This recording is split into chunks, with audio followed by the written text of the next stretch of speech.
요한복음 9장 35절부터 41절까지.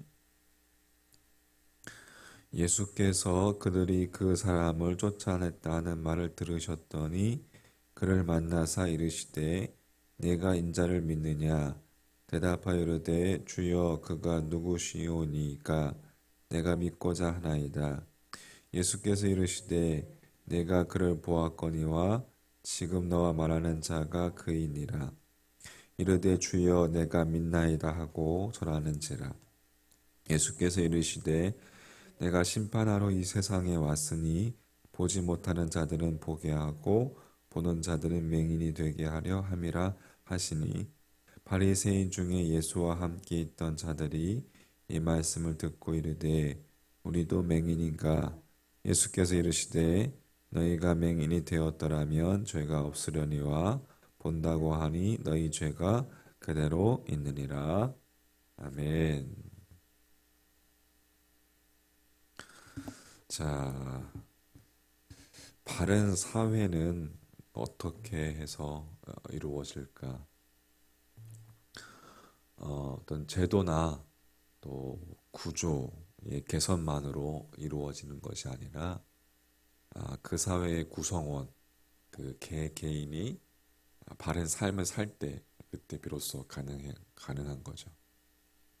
바른 삶은 오직 존재의 변화로부터 시작이 되는 것입니다. 그런데 그 존재의 변화는 눈에 보이는 것에 의해서 되지 않는다는 거예요. 어느 날 물질이면 모든 것이 다 된다는 생각, 또 그것은 그 존재의 변화를 가져오지 못하는 거죠. 우리의 존재의 변화, 우리의 존재의 채움, 또 우리 존재의 완성, 그것은 눈에 보이는 것과 또 유한한 것으로부터 그렇게 오지 않습니다. 존재의 변화, 존재의 채움, 존재의 완성은 오직 진리로만 가능한 것인데, 문제는 그 진리는 보이지 않는 데 있다는 것. 인간은 유한한 존재이죠. 그것에 반해서 진리는 영원하고, 유한한 것은 절대로 이 영원한 진리의 실체를 볼 수 없다는 것이죠. 그래서 많은 사람들이 눈에 보이는 것, 물질적인 것만 쫓다가 망해버리고 실패해버리고 마는 것입니다. 물질만을 목적으로 삼는 삶은 반드시 그 당사자를 물질의 노예로 전락시켜 버리고 맙니다. 자, 그렇다면 지금 이 시대에 정말 우리가 살아가는 이 세상이라는 곳, 온 사방에 보이는 것만 충만한 이 세상 속에서 어떻게 우리가 보이지 않는 진리를 볼 수 있을까? 어둠이 지나면 빛이 찾아오게 돼 있죠. 그렇지만 우리가 그 빛 자체를 볼 수 있는 것은 아닙니다. 단지 어둠에 묻혀있던 그 사물이 이 빛이 비춤으로 또렷이 보임으로 인해서 빛이 왔다는 것을 감지하는 것이죠. 진리 역시 마찬가지입니다. 진리는 보이지 않습니다. 그러나 보이지 않는 빛을 볼 수 있는 것은 뭐예요? 프리즘이라는 것을 통해서 우리가 빛을 볼 수가 있죠. 하나님께서는 보이지 않는 이 진리를 볼 수 있는 그 진리의 프리즘을 우리에게 주셨는데, 곧 이 땅에 인간의 육신의 몸을 입으시고 오신 예수 그리스도이신 것이죠. 볼 수 없는 진리를 우리가 볼 수 있게끔 만들어 주신 거예요. 그래서 눈에 보이는 이 형상을 입으시고 이 땅에 오신 이유가 바로 그러한 이유입니다. 유한한 인간은 무한한 진리이신 빛을 볼 수 없는데, 인간의 몸을 입으시고 이 땅에 오셨기 때문에 그 영원하신 분을 우리가 볼 수 있게 되었던 것이죠. 그래서 예수 그리스도를 우리가 떠나서는 무엇이 참되고 무엇이 그른지 분별할 수가 없는 것입니다. 그래서 예수 그리스도 밖에서는 영원하고 또 유한한지를 이것이 유한한 것인지를 그리스도 밖에서는 식별할 수도 없는 것입니다. 그래서 진리이신 그분이 우리 가운데 찾아오셨고 우리가 그분을 바라볼 때 예수 그리스도를 바라볼 때 이것이 영원한 것이고 이것이 영원한 생명이라는 것을 우리가 깨닫게 되는 것입니다. 그래서 주님께서 오늘 친히 말씀하셨어요. 39절 말씀에 예수께서 이르시되 내가 심판하러 이 세상에 왔으니 보지 못하는 자들은 보게 하고 보는 자들은 맹인이 되게 하려 함이라고 되어 있습니다. 예수님께서 참 아이러니한 말씀하셨죠. 보지 못하는 자들은 보게 하고 보는 자들은 도리어 맹인이 되게 하려고 이 세상에 왔다라고 그렇게 말씀하셨습니다. 마치 심판과 구원은 동전의 양면과 같다는 것입니다.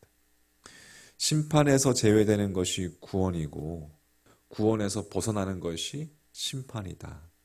우리는 이 구원과 심판의 보다 깊은 의미를 깨닫게 되는데 보지 못하는 자들을 보게 하시는 것, 그것이 주님의 구원이죠. 보지 못했던 우리들이 보게 된 것이에요. 영원한 생명을 보게 되었고 진리를 보게 되었고 빛을 보게 되었다는 것이죠. 할렐루야. 그게 구원입니다.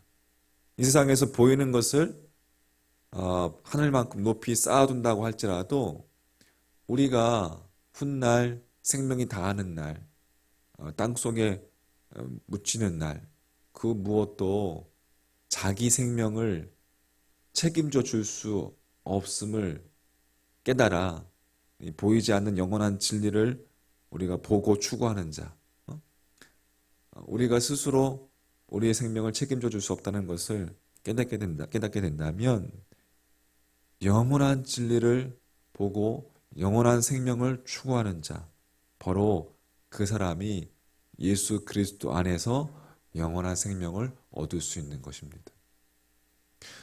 그래서 우리는 영원한 생명을 추구해야 돼요. 예수 그리스도 거룩을 추구해야 되고 진리를 추구해야 되고. 할렐루야.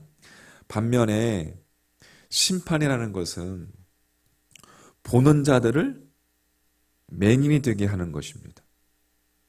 눈에 보이는 것을 모든 것이다라고 착각하여서 보이는 것만을 쫓고 보이지 않는 진리는 외면하고 진리를 외면하고 필요를 느끼지 않는 자들은 끝내 진리의 소경이 되는 거예요.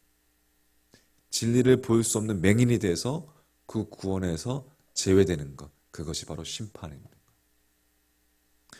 자, 그렇다면 과연 누가 소경이고 누가 눈뜬 자입니까?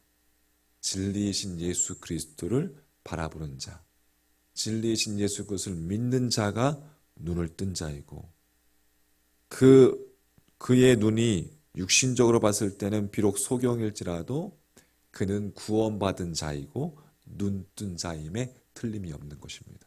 할렐루야. 반면에 시력이 좋아도 진리를 보지 못하면 그 사람이 바로 소경인 거예요. 그 사람을 사람답게 만드는 것, 그것은 오직 진리입니다. 하지만 이 말씀을 이해하려 들지 않았던 이 바리새인들의 반응은 어땠을까요? 다음과 같았어요. 40절 말씀. 자, 바리새인 중에 예수와 함께 있던 자들이 이 말씀을 듣고 이르되 우리도 맹인인가? 한마디로 이 바리새인들의 반응은 웃긴다는 거예요. 왜 이들이 바리새인들이 그렇게 자신만만해하고 있을까요? 이들은 지금 확실하게 눈에 보이는 돈과 권력과 물질과 그 명예를 지금 소유하고 있었기 때문에 그렇습니다. 눈에 보이는 그것들에 족한 나머지 보이지 않는 진리에 대한 필요성을 느끼지 못한 거죠. 깨닫지 못한 거예요. 그래서 주님께서 말씀하셨고 그 다음 절 41절 말씀에 예수께서 이르시되 너희가 맹인이 되었다라면 죄가 없으려니와 본다고 하니 또 너희 죄가 그대로 있느니라. 무슨 말이에요? 스스로 본다고 자처하는 그들의 죄가 있을 수밖에 없다는 거예요. 왜? 비록 세상은 그들이 보지만 진리에 대해서는 보지 못했기 때문에, 소경이기 때문에, 주님에 대해서 눈이 멀었기 때문에 그들의 삶이 결코 바른 삶일 수 없다라는 것입니다. 여러분, 이 주님의 말씀을 우리에게도 적용시켜 보면 좋겠습니다. 우리도 소경인가? 빈정거리던 이 바리새인들과 서기관들, 그리고 율법사들, 그들은 이스라엘의 지배 계급이었고 주체 세력들이었습니다. 그들이 온 이스라엘을 장악하고 있었습니다.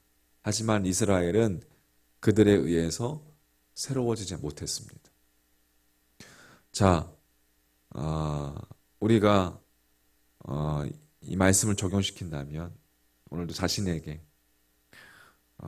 우리가 진리에 대해서, 예수 그리스도에 대해서, 빛에 대해서 눈이 먼 자인가 아니면 눈을 뜬 자인가? 바리새인들과 비교할 때 배운 것이나 가진 것이 없었지만 이 맹인이었던 자, 그러나 그는 예수 그리스도를 만남으로 말미암아 예수 그리스도를 통해서 도리어 진리를 발견했고 또 주님을 따르는 소수의 그리스도인이 되었던 것을 우리가 볼 수가 있습니다. 여러분, 탕류, 흐린 물, 뭐라 그래요? 깨끗한 물이 아니라 더러워진 물, 탕류. 탕류를 정화시킬 수 없는 것이죠. 끊임없이 솟아나는 샘물만이 탕류를 맑게 할 수 있는 것. 무슨 이야기입니까? 끊임없이 진리를 추구하는 자, 끊임없이 빛을 바라보고 끊임없이 예수 그리스도를 바라보는 샘물이 되길 간절히 소망합니다.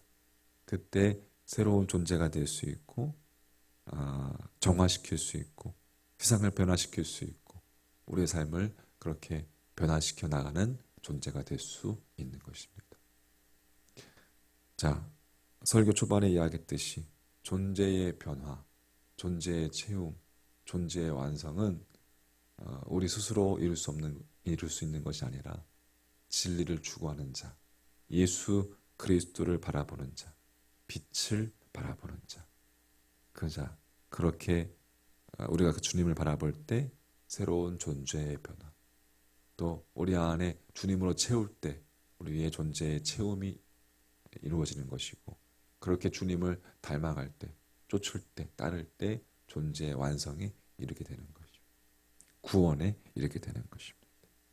할렐루야. 오늘도 예수님으로 우리 안에 체험받는 우리를 내 안에 있는 눈에 보이는 것들, 우리의 욕망과 욕심들 내려놓고 비우고 주님으로 채워짐으로 말미암아 우리가 그리스도의 완성에 한 걸음 한 걸음 나아가는 그런 여러분과 저의 믿음 되기를 주님의 이름으로 간절히 축원합니다. 아멘. 기도하시겠습니다.